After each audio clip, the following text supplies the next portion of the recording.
I'm gonna bring is 8 Mile to television. Oh. Yeah, Does he know that? Yes. Okay, just checking. How far along in the process are you guys of that? We emotional. Really? So 8 Mile, the TV show. Yeah. That's dope. Big Boy's Neighborhood. I'm not going to even beat around the bush. 50 Cent is in the neighborhood. And first off, Fifth, welcome back to the neighborhood. Thanks, man. Thanks for always having me. Hey, man, thank you for always coming back. I know, I love it. Hey, man, let me tell you, bro, you got to be one of the hardest working people in this business. And there is absolutely no box. Like, you don't say rapper. I know I don't. You know what I'm saying? Rapper 50 Cent. You just say 50 Cent or Curtis Jackson. Curtis 50 Cent Jackson is in the neighborhood, bro. Yeah. You have really stood, the test of time. Yeah, I've been doing it. And just off air, you was like, man, and I ain't stopping. No, I'm not. I'm going to keep going, man. I'm enjoying it, man. I told you that whistle while you work concept, Big. You got to love what you're doing. You know what? I probably didn't hear it then. You probably said it, and it must. And I'm going to tell you, man, I've been in the radio, and we've sat down for decades now, damn near. Yeah. You know what I'm saying? But you are doing so much better than I am. Why you say that? Like, because it's the truth. You don't want me to say it? nah, the show is massive, man. Yeah, I mean, but... This is why I always show up. Right. Okay, I got you. Hey, man, you know what? I got to learn how to take the compliment. I'll definitely take that, And congratulations, man, BMF Season 2. Thanks, man. Hey, man, when you go to do a story like that, right? Because that's a documented story. It's dear to a lot of people. Yeah. People know it. Are you hesitant on attaching to it, or... No. I'm excited about this kind of projects because... Look, first I feel like that in that story with BMF that you got to tell the origin story. Right, yeah. Right, because you got to show the innocence of how you get involved in the lifestyle. Because if you say, okay, the guy sold a lot of drugs for a long time, they go, well, when you get caught, they go, well, about time. Because they're doing the right thing, right? But when you see them as kids in poverty, yeah, man, under circumstances where they just want to eat comfortably and have nice clothes and things like that, then you understand why people get involved in that lifestyle. And that's it's layers to these stories that I think make them a little more exciting. Like Power versus a fictional story, like that. But it's a fictional story about a guy who made it to the top. There's a ghost in all of these neighborhoods.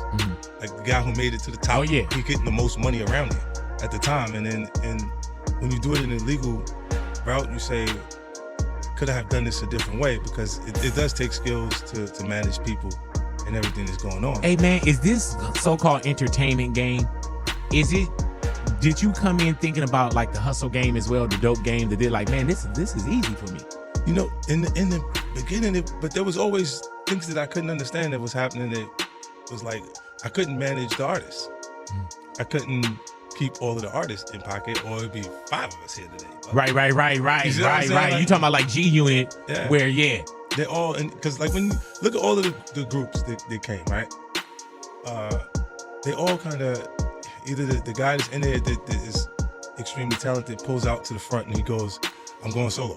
And he like leaves the other guys. Like, or there's the scenarios where, because it started like that big. The beauty of how G Unit worked is my solo album took off so big that I just brought them with me. So it was clear that it was me creating the opportunity for everybody else in the crew. Right. But we was all together. I wish you would have been Yayo. Why? Because then I could have did all of the business. Does that, when you say do all of the business, and if he would have been 50 Cent big, right, then I would have been running the whole thing. You see what I'm saying? Do you think that is better for you, or is it different for you? Then it would still be two. It would still be. Gotcha. He'd still be 50 Cent as the artist and out there, and I'd be probably the largest asset to us. How is the relationship with members of G Unit? They're good. Like I just look. I think that they create their own path, and everybody does in life. Like they just, it's different things. Like certain things I don't believe in big based on. I think the things you go through make you who you are, and in my journey, like there's certain things that I'm not really. I don't even let it into my system like that. Like I think depression is a luxury. Wow. Because where I'm from, you can't afford to be depressed. You got to pay the bill, right? Right. So you gotta go to work. You gotta get up. You gotta go do what you gotta do. You got people right now that's at work don't feel like being there, but they got responsibilities, so they feel uncomfortable while they're working, while they're doing what they gotta do. Like when these guys get in a slump and they just decide that they're not gonna do anything, I'm like, where they do that at? Right. Even when you're on the street, you got a pack. You just decide not to come outside. Yeah. They're gonna beat you up. You're gonna beat the death. Wait till you come out. You're gonna beat the. Yeah. You definitely. So gonna get it. is it different when you get up and say, man, I gotta go get mine, as opposed to like when I started radio, right? It was me and a guy by the name of Humpty. Yeah. And that only lasted for like 2-3 weeks. They had a different vision. I didn't know radio. Right. But I'm so glad in my career that I didn't have an and. I've had Big Boy's Neighborhood, but I didn't have the Big Boy and Liz show. The Big Boy and, because then it's we got different hustles, different grinds, lifestyles are different. At some point you can like grow apart or fade away, or you want to start a different life, a different family. So are you good now that you say, I don't have that or? Well, you know what? It does feel good to have it be a singular focus, because even with multiple things running, right? Yeah, definitely. It does feel like it feels better to do that, because I know I'm not gonna not go left on me. Right. You're gonna show up. I'm gonna do what I gotta do, and then the other. You're not gonna be dissing yourself. Yeah. You know what I'm saying? Like, man, wait, what did I put out on social media about me? Yeah, like then you go, because this is the thing. When artists are unhappy, you know whose fault it is. It's the label's fault. Right. Whenever it doesn't work, because they place. Look at it now. The new artists, they meet the audience before they meet the record company. Yeah. Because they made the joint, they put it out on iTunes. It's out. They start to heat up, and they get the record company around them for structure. A group of people that can organize it and make it work to its full potential. When that happens, then they're like, yo, it's cool. But the business, when we hear amazing artists and you go, what happened to them? Like, where'd they go? They wasn't done making music after 2 albums. Like, where the rest of the music at? And it just, the business happens. So it's like, if the company loses focus, if they're not in the red on the project so much, then they go, okay, yeah, let's get that next single. If it doesn't, when the ball hits the wall, if it bounces off, then that's the end of it. Right. You know what I mean? You got certain guys that are their relationships made them so powerful, like in our business, that they can't be moved. Like Dre, I don't think you understand. Like, that's why you've never heard me say anything negative about it.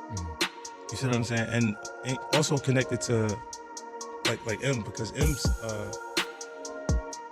our relationship.